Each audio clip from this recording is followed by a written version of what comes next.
À la une de l'actualité encore de ce samedi 29 août, une députée de la France Insoumise représentée sous les traits d'une esclave africaine avec des chaînes. Cette illustration est parue dans l'hebdomadaire Valeurs Actuelles et a déclenché évidemment un tollé et dans toute la classe politique, Fabienne. Condamnation unanime, Emmanuel Macron a appelé la parlementaire Danielle Obono pour lui apporter son soutien alors que l'hebdomadaire lui a finalement présenté des excuses. Jean-Jacques Herry.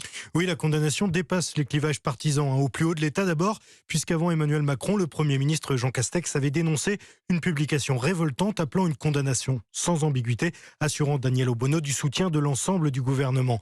Au sein de la gauche, au PS, au PC et dans les rangs de la France Insoumise, on condamne aussi. Et à l'extrême droite, un responsable du Rassemblement national, Valéran de Saint-Just, a lui aussi dénoncé une publication d'un mauvais goût absolu. Alors de quoi s'agit-il ?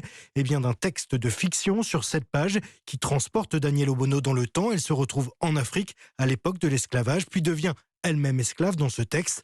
Un texte accompagné d'une illustration qui la représente enchaînée.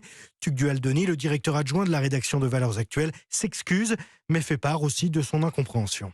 Ce qui était une erreur, c'était effectivement ces images pas toujours bien choisies et trop violentes par rapport à la charge symbolique qu'elles représentaient. Ça n'avait aucun but de blesser personnellement la principale intéressée et il n'y a pas de message politique autre que la dénonciation de l'esclavage.